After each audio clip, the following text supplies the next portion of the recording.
Hello, I'm Julia Hodgetts, and it is my job at Exeter School to run the EPQ programme, or at least organise it. Actually, I'm a historian, which is quite a useful skill to have to help the EPQ students. So, what is an EPQ? Well, an EPQ is an extended project qualification, and put into simple English, at this school it means writing a dissertation of about 5,000 to 6,000 words on a subject that is of particular interest to you. It has to be put together as a formal piece of research with all the academic conventions, an abstract, a contents page, a literature review, the body of the essay itself, a bibliography. And it also requires some self-evaluation. The students at Exeter School are not obliged to do an EPQ. It's part of their Futures programme, and they can choose to opt to do an EPQ as part of their sixth form life. They have all sorts of reasons for doing this. Some of them are doing it entirely pragmatically. They want to get a lower grade offer from universities. Others are doing it because they are genuinely academically interested in a topic that goes well beyond their A-level courses, and they want to pursue that particular passion. There are other students at Exeter who choose to do the EPQ because they want to be a medic or a vet, and for them it's a helpful way to explore an associated area in more detail. For many of the students, the research skills that they obtain through the process becomes a very important reason for doing an EPQ. For others, it's just going through the process. They're undertaking a project, they're self-motivated, they have to do it, and they get rewarded for independence and management of the project, and they've decided they want that extra challenge. For many students, they find that it helps them when they're at a university interview. For other students, it merely helps build their self-confidence. It requires self-reflection, it requires evaluation, and it provides them with a number of tools and professional skills that they'll use later in their working life. One examined aspect of the EPQ is the fact that students have to do their own presentation to a live audience, and they have to field the question and answer session as part of that process. Again, this helps build self-confidence and prepares them very well for the kind of learning that they get at university. I suppose it might be important to consider what kind of results students get from doing the EPQ. Many of our students get A stars and A's having finished the product, and that is part of the reward of the process. It might also be useful just to think about the sorts of topics that people have studied in the past.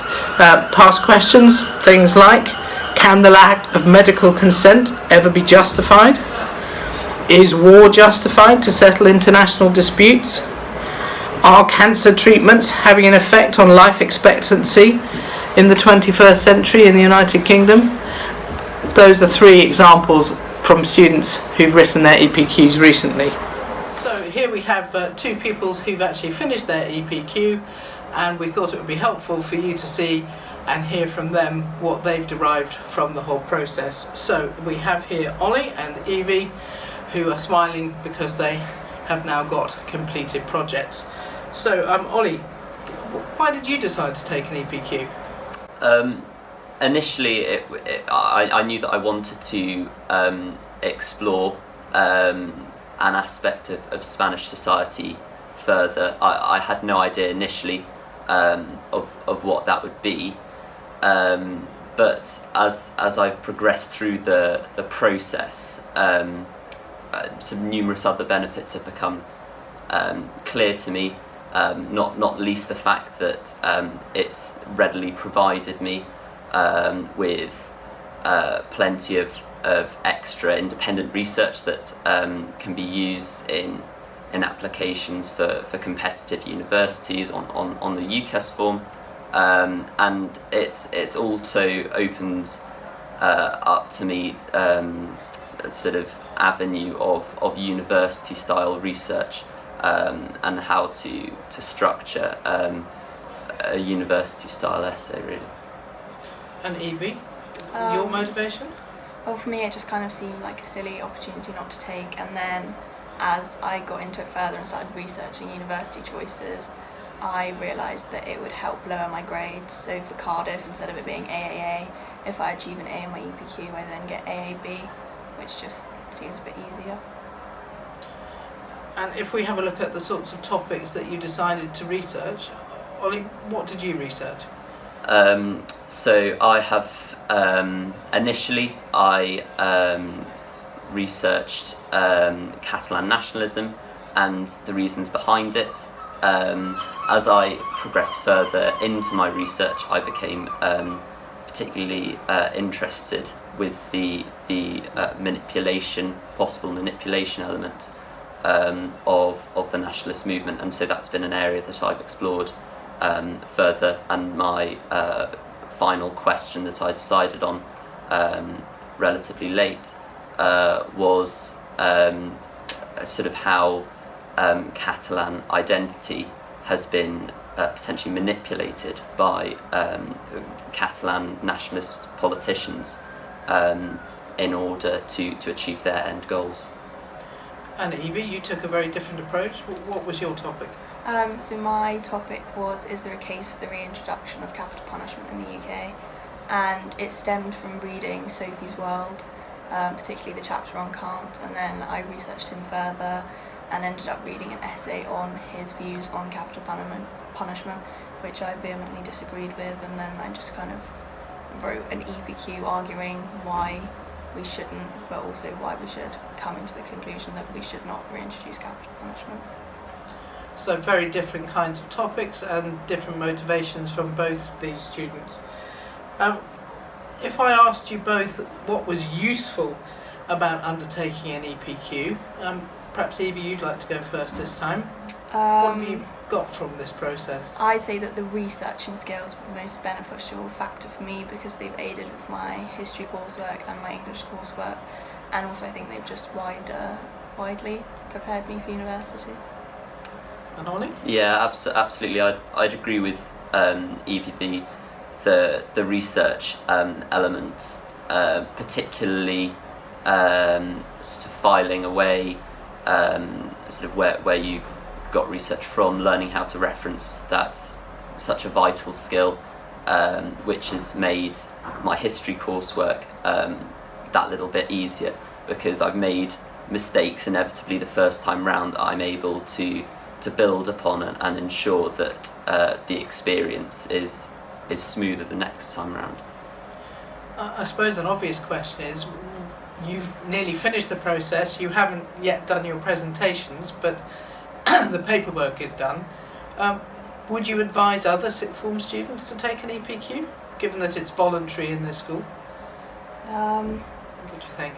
Only if you're really enthusiastic about the topic and you feel like you could manage it, because I know that I've struggled doing 3 essay-based subjects along with an extra dissertation, but if you want to do it, then you should do it. I think if you've got that drive, if you're particularly interested in a subject area, then I honestly cannot see a reason why you shouldn't undertake the EPQ. I found that it's been hugely beneficial in terms of maybe giving me that extra boost to do research and to discover more about something that I was genuinely interested in, and really I would say that it's directed me in a sort of upper sixth work. So I realised that I was interested in nationalism, so I'm now doing my language orals based on that principle, and particularly university sort of in interviews. That's something that I can talk about. So if you have that drive, if you're going to continue it to the end, then I would definitely undertake an EPQ. And I suppose if we're being very honest here, we ought to look at the highs and the lows of the process. If you were to identify, what are the high points and what are the low points, what sort of ideas would you have?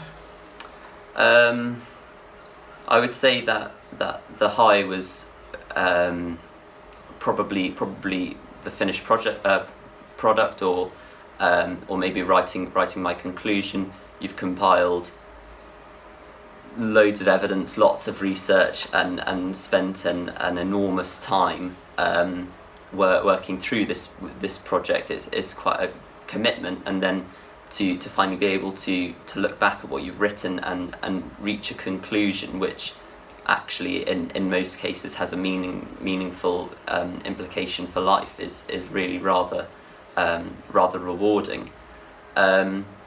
The low point, I would say, what's good about the EPQ timetable is that it shouldn't interfere with your schoolwork at all. However, that does mean you have to spend quite a bit of time during your summer holiday working on it. Now that could be a high, because it means that you don't get bored and you have something to do in your summer holiday. But actually, if you think that you'll get through the process and decide that you don't want to spend your summer holiday doing final researching and writing a 6,000 word essay, then maybe it's not the thing for you. Evie, what were the highs for you and the lows? Upon reflection, probably a major low was being far too many characters over, so I had to cut down like a whole chunk of my research, which was quite depressing. But a high was probably just completing it, because it's quite a personal thing, and then when you get to the end you feel like a sense of achievement, and also it's just quite cool to have in-depth knowledge of like a random topic that you can just bring up. It makes you seem more interesting. Thank you, both of you. That was very helpful.